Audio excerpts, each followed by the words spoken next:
जो भी आपको क्वेश्चंस पूछने हैं आप पूछेंगे और ये open ended press conference. But इसमें एक और बात, मुझे पहले ही 2-3 बीजेपी वाले क्वेश्चंस पता लग जाते हैं, तो वो तो पूछे जाएंगे, तो उनके लिए मैं तैयार हूं। कुछ दिन पहले प्रधानमंत्री ने ANI को बहुत लंबा इंटरव्यू दिया, स्क्रिप्टेड था मगर फ्लॉप शो था। बीजेपी को पैसा दिया, हजारों करोड़ रुपए दिए, उनका नाम आपने क्यों छुपाया था? जिन तारीखों पे उन्होंने आपको पैसा दिया उसको आपने क्यों छुपाया? पता लगता है हजारों करोड़ रुपए का कॉन्ट्रैक्ट किसी कंपनी को मिलता है, उसके एकदम बाद वो कंपनी बीजेपी को पैसा देती। CBI की इंक्वायरी होती है, ईडी की इंक्वायरी होती है, किसी कंपनी पर शुरू होती है, उसके 10-15 दिन बाद कंपनी करोड़ों रुपए बीजेपी को देती है और फिर CBI की इंक्वायरी, ईडी की इंक्वायरी बंद हो जाती है। इलेक्टोरल बॉन्ड्स का जो स्कीम है ये दुनिया का सबसे बड़ा एक्सटॉर्शन का स्कीम है और प्रधानमंत्री जितनी भी सफाई देना चाहे कोई फर्क नहीं पड़ने वाला है, क्योंकि पूरा देश जानता है कि प्रधानमंत्री भ्रष्टाचार के चैंपियन है।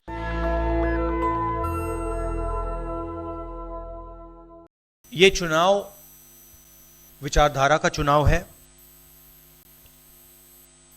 एक तरफ RSS और बीजेपी जो संविधान है, लोकतांत्रिक सिस्टम है, उसको खत्म करने की कोशिश कर रही है और दूसरी तरफ इंडिया गठबंधन, कांग्रेस पार्टी संविधान को, लोकतंत्र को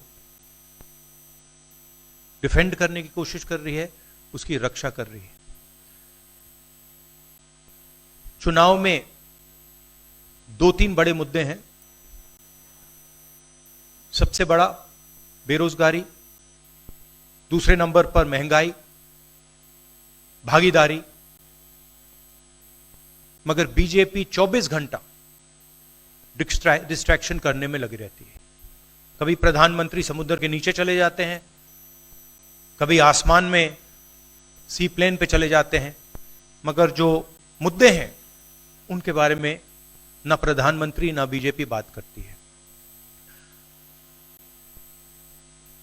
कुछ दिन पहले प्रधानमंत्री ने ANI को बहुत लंबा इंटरव्यू दिया, स्क्रिप्टेड था मगर फ्लॉप शो था। प्रधानमंत्री जी ने उसमें इलेक्टोरल बॉन्ड्स समझाने की कोशिश की। प्रधानमंत्री जी कहते हैं कि इलेक्टोरल बॉन्ड्स का सिस्टम ट्रांसपेरेंसी के लिए लाया गया, राजनीति को साफ करने के लिए लाया गया।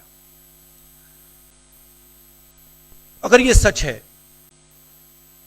तो उस सिस्टम को सुप्रीम कोर्ट ने रद्द क्यों किया? और दूसरी बात, अगर आप ट्रांसपेरेंसी लाना चाहते थे तो जिन लोगों ने आपको पैसा दिया, बीजेपी को पैसा दिया, हजारों करोड़ रुपए दिए, उनका नाम आपने क्यों छुपाया था?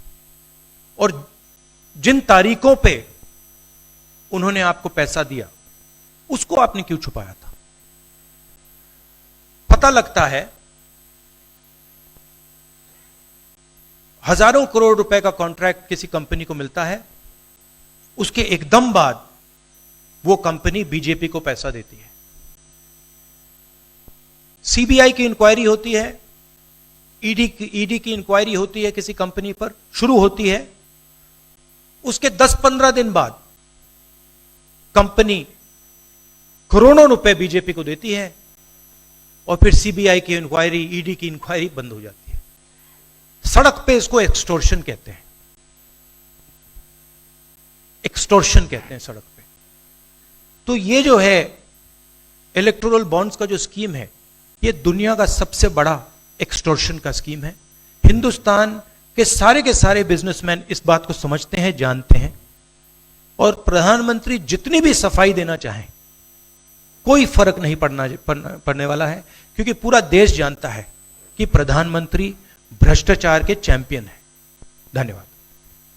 शुक्रिया राहुल जी। अच्छा, एक और बात, आपने जयराम जी आपने कहा कि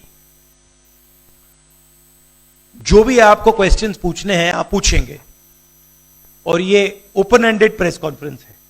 बट इसमें एक और बात, मुझे पहले ही 2-3 बीजेपी वाले क्वेश्चंस पता लग जाते हैं, तो वो तो गारंटीड पूछे जाएंगे, तो उनके लिए मैं तैयार हूं। नेशनल दस्तक की आपसे गुजारिश है कि अगर इसको बचाना चाहते हैं तो नेशनल दस्तक को सब्सक्राइब करने के लिए रेड कलर के सब्सक्राइब बटन को दबाएं, फिर बेल आइकन की घंटी दबाएं। नेशनल दस्तक को बचाने के लिए बहुत जरूरी है कि हर खबर को शेयर करें, लाइक करें, कमेंट जरूर करें।